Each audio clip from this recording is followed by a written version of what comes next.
In this Windows 8 training module, we're going to take a look at how to navigate the Windows 8 operating system using touch gestures. Now, previous versions of Windows had touch-enabled screens, but in no way were they optimized the way Windows 8 is for touch gestures. So, let's jump right into it. First off here, this is our lock screen. This is what you're greeted with whenever you start up your tablet or PC, and this is basically just a picture. I'll show you how to change that in a later video. But for now, to make this lock screen go away, you're just going to take your finger and drag it until it's off the screen. And then we are greeted by our start screen here. Now, normally, if you had a password on your system, you would have to enter a password there, but since we don't have a password, it just takes us right to our start menu. So, this is the new Windows 8 Start menu, and this is actually on a horizontal scroll here, and to get through here, what you actually have to do is take your finger and drag it back and forth here, and you can do this either way. And notice I'm not moving my finger up from the tablet at all, just dragging it back and forth. You can also flick it, kind of throw it across. You can throw this back and forth. But you'll notice how I just kind of swipe and then let it go. But if I don't lift my finger, it'll just do this. And I can do this very quickly. Oh, until I do that, of course. But that's how you get around here, is you just kind of can flick it and then you can tap on the item that you want. Now, also what Microsoft has added is a pinch to zoom feature. And we also have the opposite of a pinch to zoom, which is a kind of a outward zoom. I'm not sure how to describe the motion, but you basically take your fingers, instead of pinching in to zoom, you'll pinch out to zoom out. And currently on the start screen here, when you start it up, in this mode you are zoomed in. So if I wanted to zoom out, I could actually, out. And there we go. And you see I just brought my fingers together here, and I can bring them apart to zoom in, and out, and in. This pinch to zoom feature will also work in Internet Explorer and a few other applications too, to enlarge the web page or make the web page smaller so the text is easier to read for you. So just be aware that that is a feature. This is also a way to rearrange your start menu, and again, I'll cover that in a different video. So, let's get into the corners of the screen. Now, each one of the corners here does something different. Well, actually, I should say the edges here. And the first two that you need to know about is first the charms bar, how to reveal the charms bar. And this is the new way of controlling your PC is with the charms bar, so you're going to be using this a lot. So, in order to get it to show, I like to start by putting my finger on this edge here, where the tablet actually can't sense what I'm doing, because, I'll show you because in a minute, but what I do is I drag my finger from this edge here all the way in, and that reveals the charms bar here. And you can do that anywhere along this edge, so I can go here and do it. Now you can do this fast, or you could do this slowly. It'll still recognize it as the same way, whether you do it fast or slow. Now, the reason I start off the edge over here is because I find when I start right about here, or try to get it right on the edge, see, it'll just think I'm trying to move the menu. So it normally doesn't work as well. Now, this is the same in like on the desktop here as well too. If I go here, I start here, and there it goes. It doesn't actually sense what I'm doing. Well, that time it did, but you can see it's a bit of a pain. That's why I always suggest starting on this outer edge here and then working your way all the way in. That seems to be the easiest way to get it to work every time. So let's get back to our start menu. Now, the next thing we're going to talk about is the pinch to zoom feature that was introduced in Windows 8. Pinch to zoom, you're probably used to on a cell phone or any other device or touch device. It's quite common. And to do that, since I can do it on the menu here, now currently on the start menu, I'm in a zoomed in mode technically. So I want to actually zoom out so I can see all of my start menu. What you can do is basically take your fingers and pull them apart. And you want to do this on the screen tablet like this. Just, oh, wrong way, I'm sorry, inward for a zoom out, inward. So in, and there we go. And I can go zoom in, zoom out, zoom in, zoom out, in, out, in, out.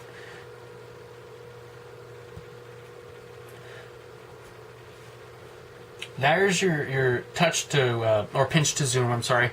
Now this also works in Internet Explorer.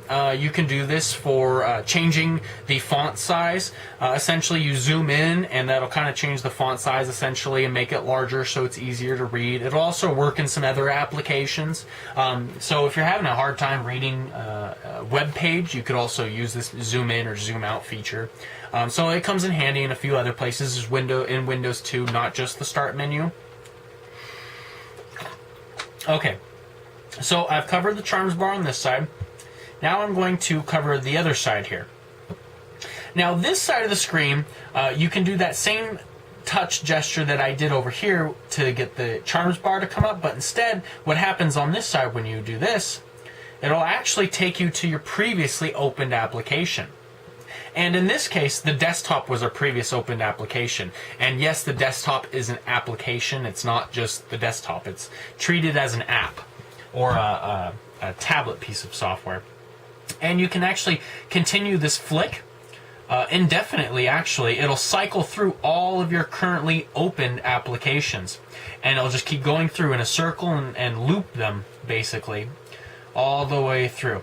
Now, that can actually take some time to do, and if you don't want to flip through all of your applications to find the exact one you're looking for, what you can do is actually open up a menu over here, and to do that, what you're going to do is take your finger out, same touch gesture. Now, this is the Netflix app here. Well, I don't want the Netflix app, and you can see it. It'll actually stay with my finger. I'm not moving it from the screen. I can move it back and forth, but this isn't the app I want, so I'm just going to kind of put it back into this little menu over here, and there we go. This menu pops up.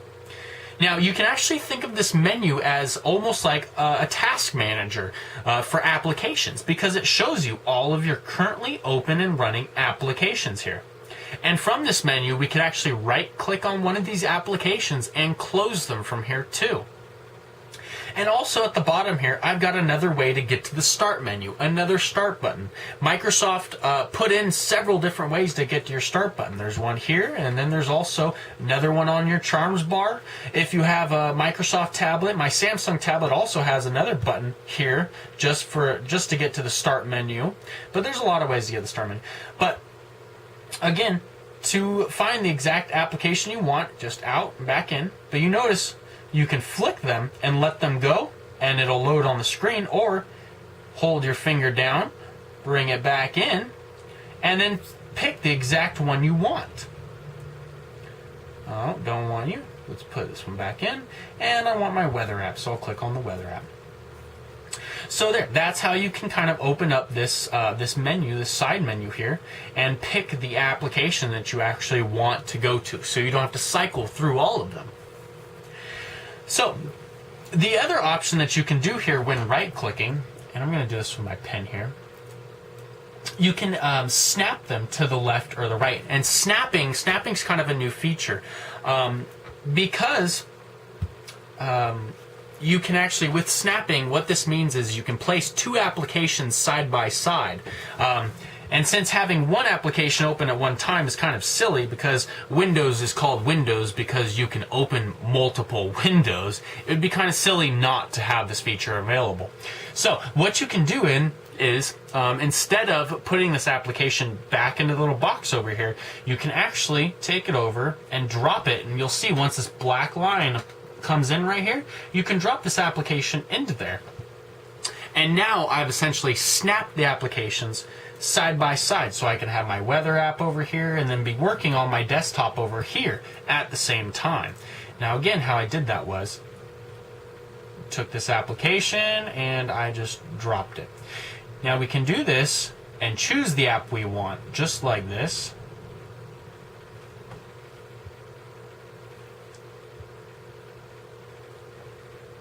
But you can see here how I'm moving them. And so now that I have these two applications side by side, my top stories over here, I want to actually change which one is dominant on the screen. So I want this one to be the larger one, and this one, the desktop here, to be the smaller one. What I can do is, this bar in the middle here actually has 3 dotted lines right here. Now I can take this line and carry it over, and boom, there we go. Now this application is the dominant application on the screen, and I can change this again. Oh, well, that was the next bit I was getting to, but let's put that back here again. So I can change which one is dominant on the screen here. Now, as you just saw, for me to get rid of this application, let's just say I just want my news app now, I'm done with Netflix, I can actually just take this, again, I'm grabbing it by these little 3 dots on the black bar here, and pushing it off screen until it's gone. And there it goes, back to my app here. So that's kind of how you can get around and use 2 applications side by side in your Windows 8 operating system. So now let's get to clicks, right clicks, double clicks, and single clicks. So we'll go to our desktop for this part. So with touch-enabled devices, we obviously don't have a right-click button available. You've got your single tap, which acts like a click. I actually think of double clicks and single clicks like this. Replace the word click for the word tap. So if I wanted to, let's open up a menu here.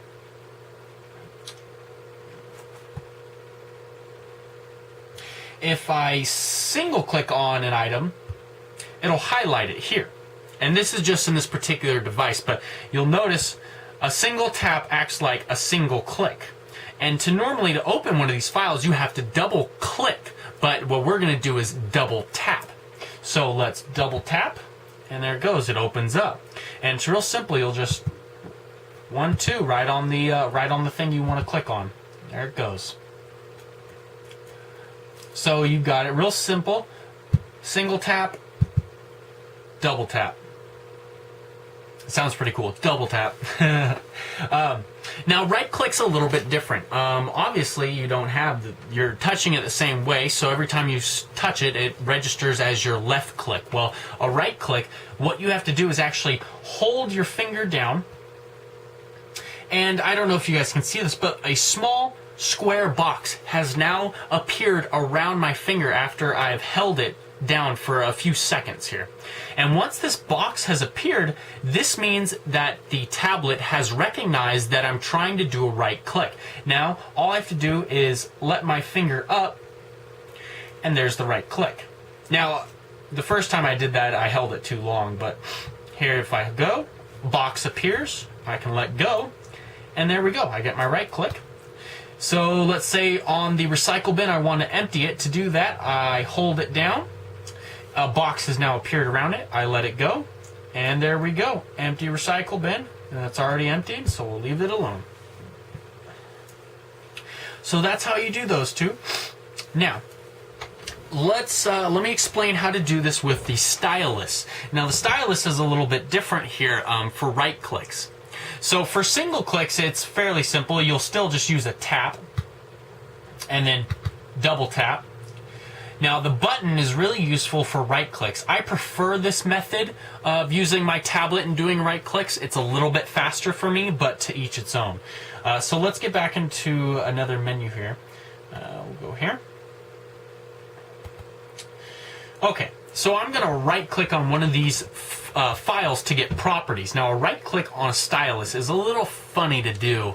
What you're going to do, before I even touch it to the tablet, I hold the little physical button down.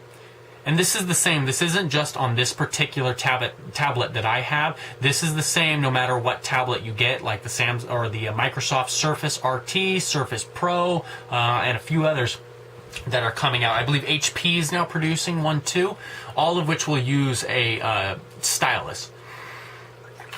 So, to do a right click, what you have to do is hold down the physical button here, and then place it on the item you're going to right click on. Now, at the same time, you have to lift your stylus off the tablet and let go of the button at the same time, oh, there it goes. That's how you perform a right click. So you're just going to go poof, And there we go. One more time. But you notice I've got my finger down, holding the button. I put it to the thing I want to right-click. I let go of that and the button at the same time, and then I get my right-click menu. It's a little bit tricky to do, and it'll take some time. It's probably one of the harder things to learn because it's kind of tricky and it's about timing. But give it a few times and you'll get the hang of it. There we go. So that's how you do a right click with the stylus. And the normal tapping works the same way with the stylus too. For your left clicks, you'll just tap, close, single tap. Okay. Now for our last bit, let's talk about how to actually close applications. Because in normal Windows programs that we're used to this big red button up here that basically will close it out for us. Well, what you have to do now is a little bit different. Let's get back to our start menu here. So I'll go to a previously opened application, not that one. Okay, so in my news app here, I'm done reading my news for the day and I want to close the application. Just like I started on this side of the screen and on this side of the screen to open up these two menus, I'm going to actually do this but from the top now. And what I can do is drag my finger down. Oh. And I just keep going. And now you'll notice I can kind of move the application here. But what I want to do is actually close it. So what I do is I carry it all the way to the bottom of the screen. And you'll notice it kind of did that little jump right there. Bring it down, jumps back. When it does this, once it performs this little jump down, and it's right here looking kind of minimized, if I let my finger go, it will close out of the application. So here I go, and close, and it'll take me back to my start menu. Let's do it with another app. Since the desktop is treated like an application, I can do this at the desktop. Carry it down, and boom, let it go. Another app, Netflix, down, and closed. Down, and closed. Now you'll notice there, we'll go back here. You'll notice here, when I do this, I kind of get this menu when I first start out. Now, most applications will have this menu to go down to the top, but when you're closing, that's treated as a Windows gesture, so that's a little bit differently. So just keep carrying it down. It might give you this menu at first here, but just keep carrying your finger down. See a menu, but I keep going, and there it goes. And I didn't lift my finger up once while doing that entire gesture there. Okay, so that completes this Windows 8 training module.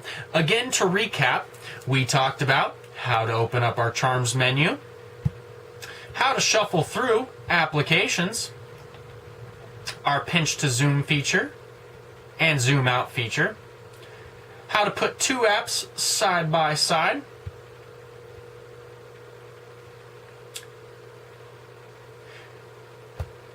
we also took a look at how to right click, double tap, and our stylus, and how to close applications.